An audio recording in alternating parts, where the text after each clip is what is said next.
Hello, my name's Caden, and I got a couple poems for you tonight. The first one is from my penis's perspective. It's about grind dancing. Grind dancing. Not grinding, grind dancing. Okay. I used to look forward to a Saturday night, but nowadays the outlook for me isn't always so bright, but rather horrifying, like a scene from The Shining, because of this dance that everybody's calling grinding. Now initially, it's as fun as can be, because the dance is, quite frankly, centered around me. Ladies, when push comes to shove, I'll show you my satisfaction in due time with an upcoming action. In case you haven't noticed, sometimes in this passionate dance, I begin to grow while I'm down inside the pants. It's just my little way of showing appreciation for your sexual stimulation. Just think of it as a penis's standing ovation. But the fun stops there, because really, it's not fair. I'm trapped inside denim and underwear. I feel like a rag doll, subject to pounding. My urge to stop the punishment is resounding. I can't take this shit. I really just want to quit. And then I slip into the pant leg. Now that's a tight fit. But you don't care. You just keep on thrusting. Don't worry about me. I'll work on adjusting. And right when I get moved back into the pants' crotch, my joy is short-lived as you decide to turn it up a notch. All I want to do is get the hell out of here. Perfect timing. My body heads to the bar to get a beer. But now, my sexual arousal is starting to unwind. Get me back on that dance floor because I want to grind.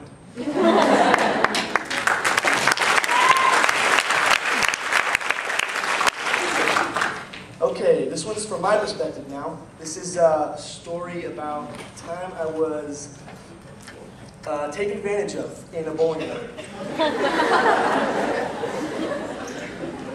It was going pretty smooth with this girl that I had dated until this warm summer night when shit got complicated. This girl was beautiful and petite, polite and sweet, but shit got weird when she confessed her fetish for my feet. That was just the start of the night that I look back at in horror. I swear this girl had multiple personality disorder. Because during the day she was normal in every way, but on that night a different girl came out to play. We started the night off bowling and she was actually pretty impressive, but after the 7th frame she started getting real aggressive. At first I was happy to play this hand that I was dealt, but I was a little shocked when she started taking off my belt. She was on a mission. She didn't want to dilly-dally, didn't even care that we were in the middle of a bowling alley. She tried to be a flirt, so she hiked up her skirt, then she tugged at my shirt. But when she grabbed at my crotch, all that did was hurt. She stood up and said that I had better follow, but I sat still, convinced her threat was hollow. Oh my God, what a terrible move. She got so angry she could have blown off the roof. This girl just snapped. She came back, sat on my lap, got real close and whispered in my ear words that I thought that I would never fear. But when she said it hit my eardrum with a boom. She said, "Get the fuck up, you're coming with me to the bathroom." Now, that phrase is supposed to give you chills, but all it did for me, it's supposed to give you thrills, but all it did for me was give me chills. I was taken aback, sort of put in a trance. To be quite honest, I almost shit my pants. I felt like I got punched in the stomach by a clenched fist, like I took a game-winning shot and missed. And then the next thing I knew, she grabbed me by my wrist. It was then that I realized I didn't like this girl anymore. I didn't want to get laid. I definitely didn't want to score. But the conclusion was inevitable. I didn't have a choice. I tried to say no, but I didn't have a voice. The realization hit home. I was about to get banged. And so I was led in the bathroom like a convict about to be hanged. She kicked open the little boy's room door with no hesitation. I was dreading it all like an 8 a.m. recitation.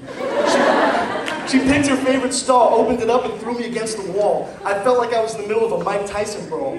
The situation was getting out of control. It couldn't be managed. My psyche as a man would forever be damaged.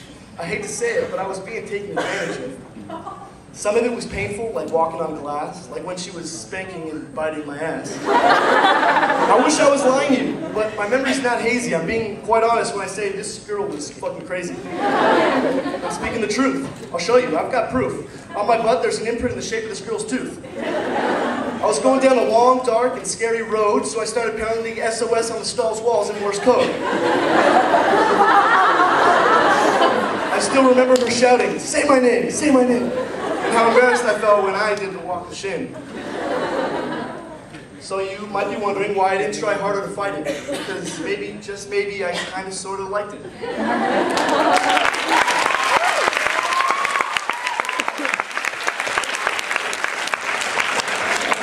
What's up? nice pizza there, and I'm your friend.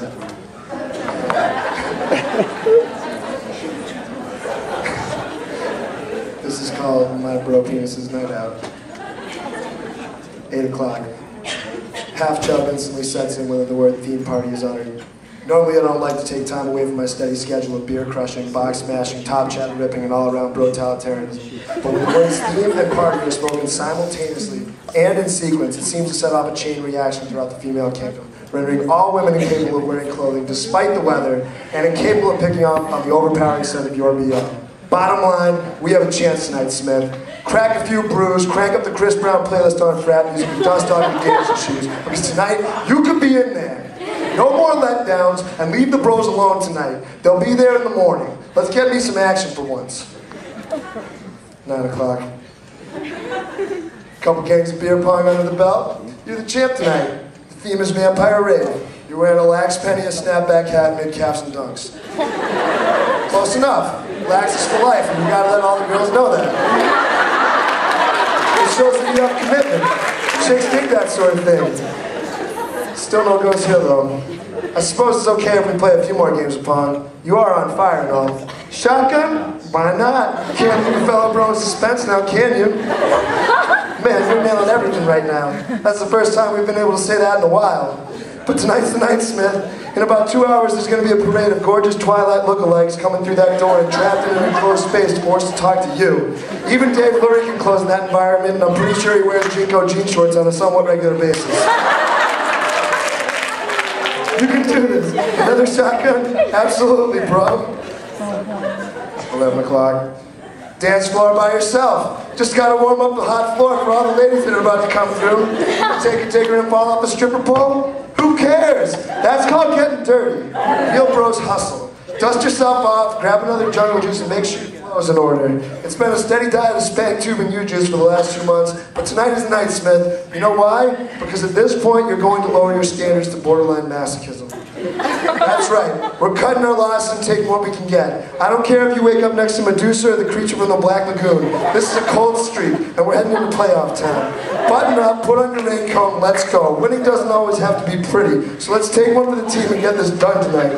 One more jungle juice and that's it. You've already mopped the floor with your sweet penny. I guess that's like sliding into home, though. Real bros like sports. And shotguns. Okay, one more, bro.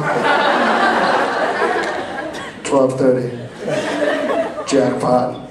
It doesn't have to make sense at this point. You're 21 years old and you're dancing with a girl who's younger than your little sister, and she has a wig on that makes her look like Cousin It from the Addams Family. But for some reason, she's digging it. Sure, you have time to listen to how annoying her roommate's boyfriend's sister is. Just nod and smile, you idiot. A couple quick interjections here, drop a one-liner there, maybe quote a couple chill movies, like Wedding Crashers or The Hangover. You know, just to let her know you're legit. And just when the moment's right, drop a nice little, you know, this party's pretty great, but you want to go back to my room and watch a movie or something? Maybe The Hangover? Or The Notebook? Yes, you own The Notebook. Real bros know how to get in touch with their sensitive sides. Plus, Gosling has a killer beard and flow combo in that movie. Ultimate bro status. Focus, Smith. You're in there tonight. You're finally gonna get laid. 1:30. I'm gonna do it, I'm gonna do it, I'm gonna do it. 1:32. Damn it! You drank so much that right now we look like we're trying to push a wet rope through a keyhole. Thanks a lot. Maybe you can convince her to sleep over by talking about your high school lax stats.